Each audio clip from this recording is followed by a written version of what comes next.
Hello મિત્રો, જય શ્રી કૃષ્ણ. સ્વાગત છે તમારું અમારી ગુજરાતી ફૂડ રેસિપીઝ ચેનલમાં. તો આજે આપણે બનાવશું ફ્રેન્ચ ફ્રાઈઝ. તો એના માટે આપણે આ 4 મોટા બટેટા લીધા છે અને આપણે આ કોર્નફ્લોર લીધો છે અને મસાલામાં આપણે ચાટ મસાલો અને લાલ મરચું પાવડર લીધું છે અને આ પેરી પેરી મસાલો આપણે એમાં એડ કરશું. તો પહેલાં આપણે આ બટેટાની છાલ ઉતારી લઈએ.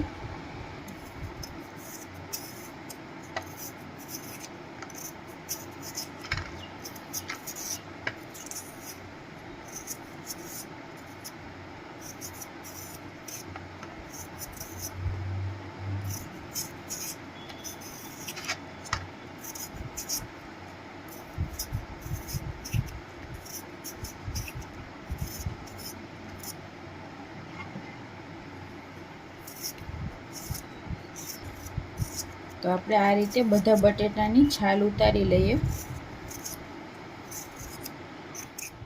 તો આપણે આ બધા બટેટાની આ રીતે છાલ ઉતારી લીધી છે. હવે આપણે એને આ મશીનમાં નાખીને ચિપ્સનો શેપ આપી દઈશું. તમે આને છરીથી કટ કરીને પણ કરી શકો, પણ આપણી પાસે આ મશીન છે એટલે આપણે આમાં જ કરશું.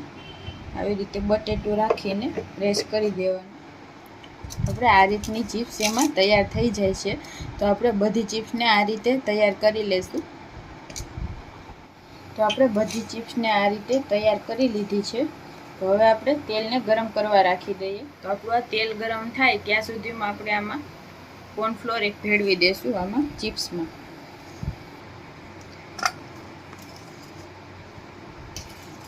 તો આપણે હવે આ ચિપ્સમાં કોર્નફ્લોર ભેળવી દઈશું. એટલે જોઈએ એટલો એડ કરવાનો, ખાલી આપણે કોટ થાય એટલો જ આપણે આમાં એડ કરવાનો છે. 2 ચમચી જેટલો આપણે એડ કરશું આમાં.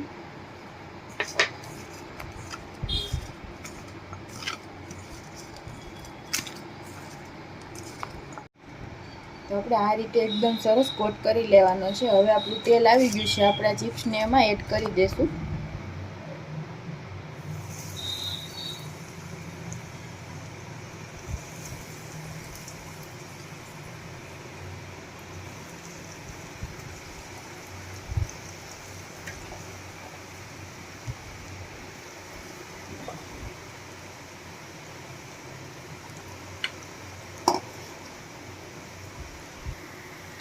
નીચેની બાજુ થોડી એવી પાકે એટલે આપણે એને પલટાવી લેવાની છે બીજી સાઈડ.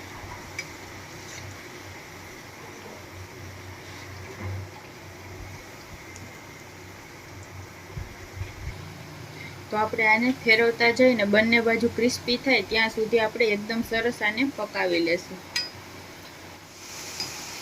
તો આપણી ચિપ્સ એકદમ સરસ ક્રિસ્પી બંને બાજુથી તળાઈ ગઈ છે. હવે આપણે આને કાઢી લેશું.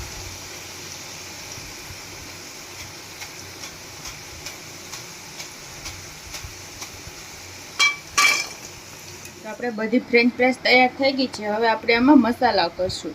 તો પહેલાં આપણે સ્વાદ પ્રમાણે મીઠું એડ કરશું, લાલ મરચું પાવડર એડ કરશું, થોડો આપણે ચાટ મસાલો એડ કરી દઈશું,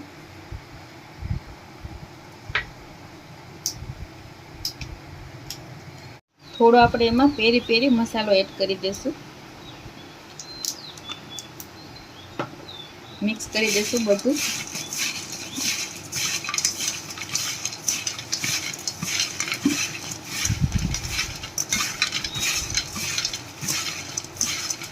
તૈયાર છે આપણી આ ફ્રેન્ચ ફ્રાઈસ. એને આપણે સર્વ કરી દઈએ.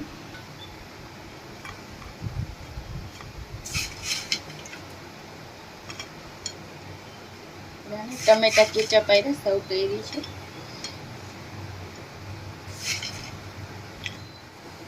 તો તૈયાર છે આપણી ફ્રેન્ચ ફ્રાઈસ. તો તમને અમારો આ વિડીયો કેવો લાગ્યો કોમેન્ટ કરીને જણાવજો. જો તમને અમારા વિડીયો ગમતા હોય તો અમારા વિડીયોને લાઈક કરજો, શેર કરજો અને અમારી ચેનલ છે ગુજરાતી ફૂડ રેસિપીઝ, એને સબસ્ક્રાઈબ કરજો. Thank you.